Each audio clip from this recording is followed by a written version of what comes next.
Assalamualaikum warahmatullahi wabarakatuh. Perkenalkan, nama saya Siti Nordiana Ramadhani dari kelas 12 IPA 1. Nah, di video kali ini saya akan membahas tentang bab 3 matematika kelas 12, yaitu tentang peluang.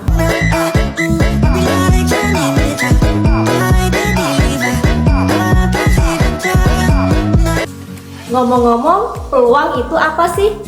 Ya, benar sekali. Peluang adalah kesempatan. Nah, di dalam matematika, peluang suatu kejadian berarti besarnya kemungkinan terjadinya sebuah kejadian. Seperti peluang untuk dapetin kamu. Meledak.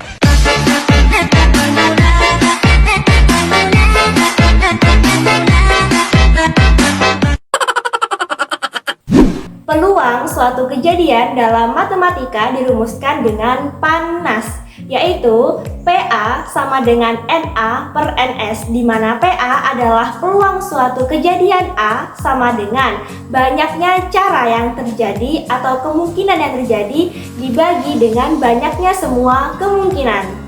Nah, peluang pasti terjadi itu bernilai 1. Berarti kalau bernilai 0, peluang itu tidak akan mungkin terjadi. Kayak milikin kamu, mustahil.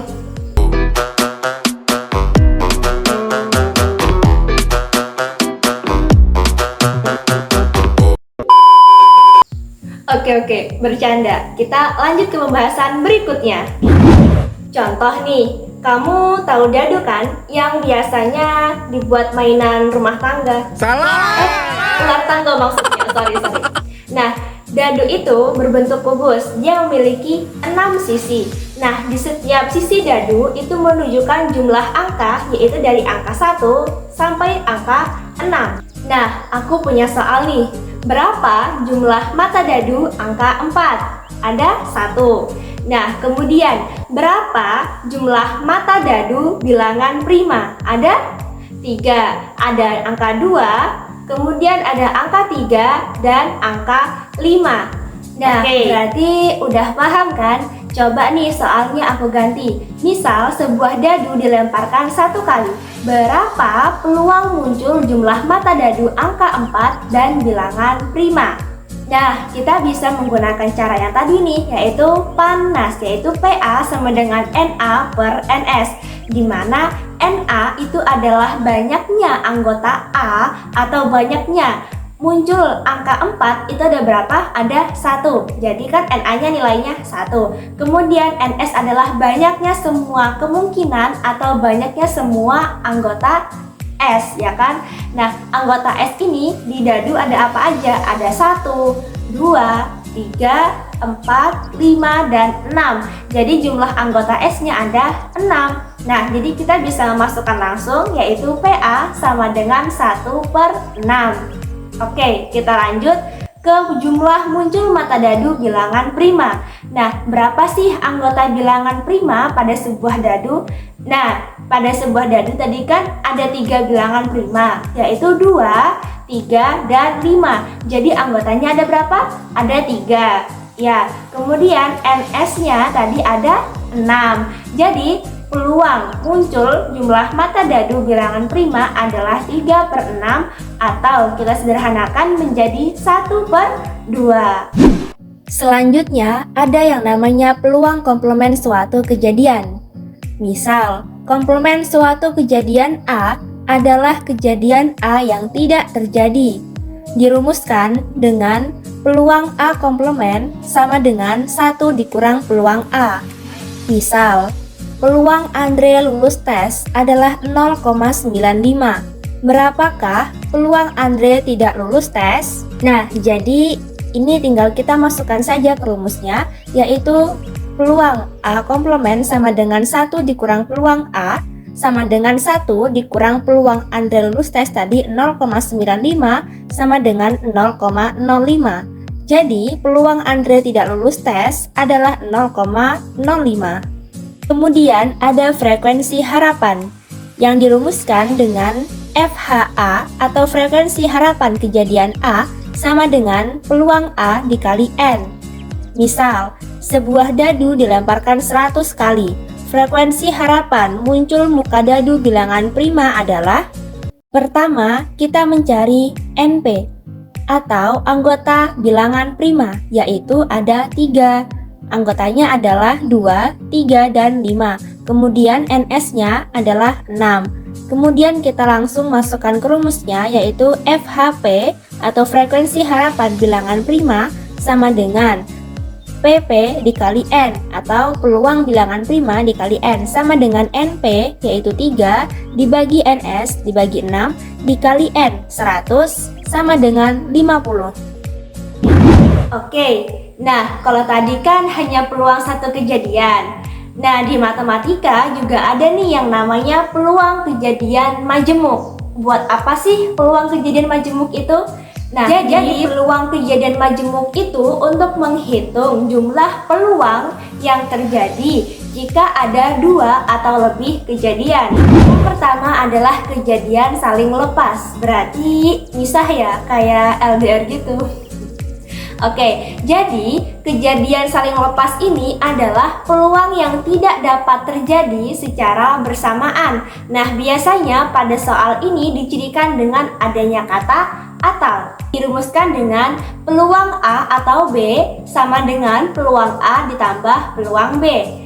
Contohnya, pada pelemparan 2 buah dadu sekaligus, berapa peluang muncul dadu berjumlah 6 atau dadu berjumlah 11? Nah, di sini ada 2 kejadian. Yang pertama, kejadian muncul mata dadu berjumlah 6, dan yang kedua, kejadian muncul mata dadu berjumlah 11. Sebelum masuk ke rumusnya, kita harus membuat tabel pelemparan 2 buah dadu. Dari tabel pelemparan 2 buah dadu sekaligus, kita bisa melihat muncul dadu berjumlah 6, ada 5, jadi NA-nya sama dengan 5, kemudian NS-nya sama dengan 36. Jadi peluang muncul dadu berjumlah 6 yaitu NA per NS sama dengan 5 per 36. Kemudian kejadian yang kedua adalah muncul dadu berjumlah 11. Nah, dari tabel kita bisa melihat yang berjumlah 11 itu ada 2. Jadi NB-nya sama dengan 2. Jadi peluang B sama dengan NB per NS yaitu 2 per 36. Nah, lanjut kita masukkan ke rumus dari kejadian saling lepas ini. Jadi peluang kejadian A atau B sama dengan peluang A ditambah peluang B sama dengan 5 per 36 ditambah 2 per 36 sama dengan 7 per 36. Jadi peluang muncul dadu berjumlah 6 atau dadu berjumlah 11 adalah 7 per 36. Oke, yang kedua adalah kejadian tidak saling lepas. Berarti peluang ini dapat terjadi secara bersamaan atau mempunyai irisan. Nah, dirumuskan dengan peluang A atau B sama dengan peluang A ditambah peluang B dikurang peluang A irisan B. Nah, biar paham, kita langsung ke contohnya aja yuk. 2 buah dadu berwarna merah dan biru dilempar 1 kali bersamaan. Tentukan peluang muncul mata dadu lebih dari 4 untuk warna merah atau muncul mata dadu lebih dari 5 untuk dadu warna biru. Kita misalkan A sebagai kejadian muncul mata dadu merah lebih dari 4 dan B sebagai kejadian muncul mata dadu biru lebih dari 5. Nah, di sini kita juga masih menggunakan tabel pelemparan dadu ya, sama seperti yang pertama tadi. Nah, kita harus mencari muncul mata dadu merah yang lebih dari 4. Nah, dari tabel kita bisa mengetahui ada 12. Jadi NA-nya sama dengan 12, NS-nya ada 36. Jadi peluang kejadian A sama dengan 12 per 36. Kemudian kita mencari muncul mata dadu biru lebih dari 5. Dari tabel ada 6 ya.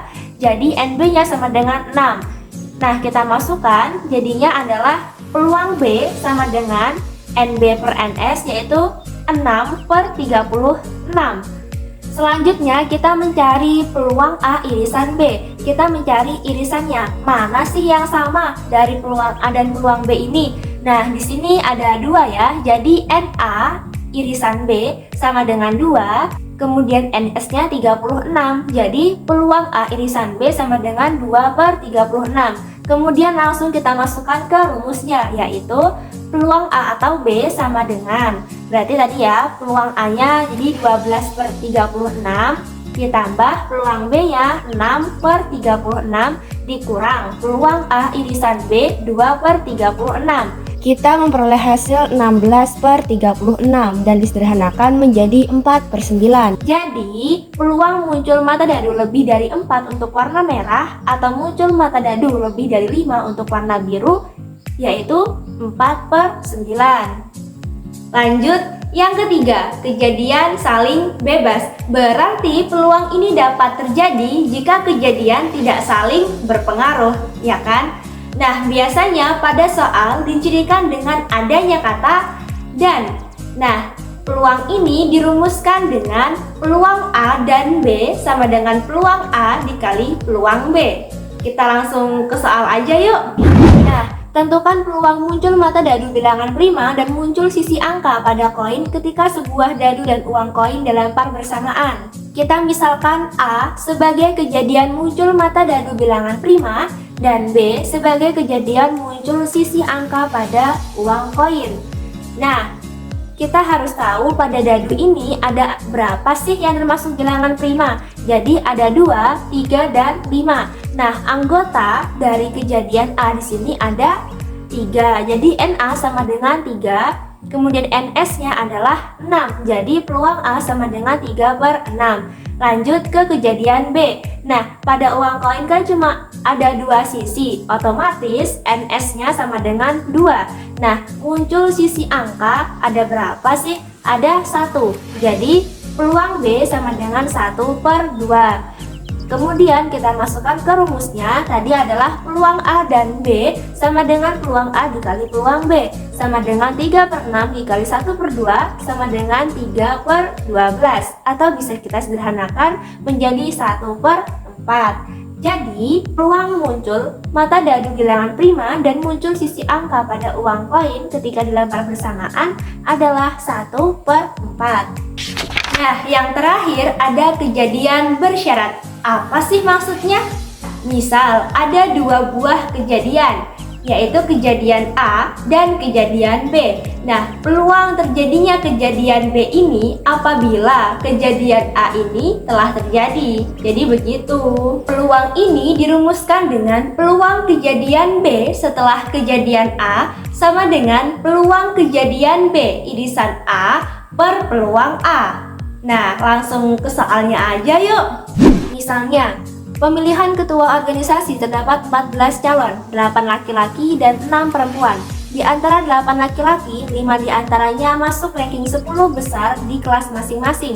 Dan di antara 6 perempuan, 4 diantaranya masuk ranking 10 besar di kelasnya masing-masing. Tentukan peluang yang terpilih adalah laki-laki dan masuk ranking 10 besar.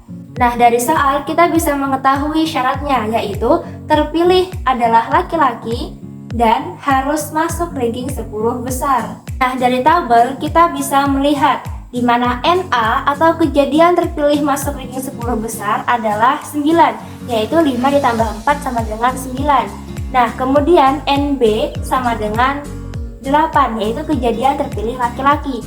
Kemudian kita mencari N B irisan A, yaitu 5. Langsung kita masukkan ke rumusnya, yaitu peluang kejadian B setelah kejadian A sama dengan peluang B irisan A per peluang A sama dengan 5/14 dibagi 9/14 sama dengan 5/14 dikali 14/9 sama dengan 5/9. Jadi peluang yang terpilih adalah laki-laki sebagai ketua organisasi dan masuk ranking 10 besar adalah 5/9. Pada peluang, kita juga mengenal yang namanya kaidah pencacahan. Nah, di sini ada 2 kaidah pencacahan yang sangat-sangat familiar, yaitu ada permutasi dan kombinasi. Apa sih itu? Jadi, permutasi adalah cara menyusun suatu percobaan atau kejadian dengan memperhatikan urutannya. Nah, jadi kejadian AB tidak sama dengan kejadian BA. Permutasi bisa dituliskan dengan notasi seperti ini ya. Jadi rumusnya, permutasi N diambil R sama dengan N faktorial per N dikurang R faktorial. Contohnya adalah pemilihan ketua kelas atau pemilihan juara. Jadi di sini ada soal, jika babak final kontes membaca puisi diikuti oleh 8 peserta, tentukan banyaknya cara untuk memilih juara 1, 2, dan 3. Nah, kita tulis rumusnya yaitu P sama dengan N diambil R sama dengan N faktorial per N dikurang R faktorial, di mana N-nya adalah 8 dan R-nya adalah 3. Sama dengan 8 faktorial per 8 dikurang 3 faktorial, sama dengan 8 faktorial dibagi 5 faktorial. Nah, faktorial adalah pembagian bersusun mundur. Jadi sama dengan 8 dikali 7 dikali 6 dikali 5 faktorial dibagi 5 faktorial. Nah, kita berhenti di 5 faktorial supaya bisa kita coret atas dan bawah. Nah, kita dapat hasil 336. Jadi, banyaknya cara untuk memilih juara 1, 2, dan 3 ada 336 cara. Sedangkan kombinasi adalah kebalikan dari permutasi, yaitu cara menyusun suatu percobaan atau kejadian tanpa memperhatikan urutannya. Jadi kejadian AB sama dengan kejadian BA. Kombinasi dapat dituliskan dengan seperti ini. Ini dirumuskan dengan C N diambil R sama dengan N faktorial per N dikurang R faktorial dikali R faktorial. Nah, misal kejadiannya adalah pada kejadian jabat tangan. Ada 5 orang dalam ruangan yang belum saling mengenal. Apabila mereka ingin saling berkenalan dengan berjabat tangan sekali setiap orang, maka jabat tangan yang akan terjadi sebanyak. Nah, kita langsung masuk ke rumusnya. Jadi N-nya sama dengan 5, kemudian R-nya sama dengan 2. Kemudian kita hitung sama dengan 5 faktorial dibagi 5 dikurang 2 faktorial dikali 2 faktorial, sama dengan 5 faktorial dibagi 3 faktorial dikali 2 faktorial, sama dengan 5 dikali 4 dikali 3 faktorial dibagi 2 faktorial dikali 3 faktorial. Nah, 3 faktorialnya kita coret sehingga kita dapat 5 dikali 4 dibagi 2 dikali 1 sama dengan 20 dibagi 2 sama dengan 10. Jadi, apabila mereka ingin saling berkenalan dengan jabat tangan sekali setiap orang, maka jumlah jabat tangan yang terjadi sebanyak 10 kali. Nah, itu tadi adalah penjelasan tentang bab peluang kelas 12. Dan saya mohon maaf apabila terjadi kesalahan. Sampai jumpa di video selanjutnya. Wassalamualaikum warahmatullahi wabarakatuh.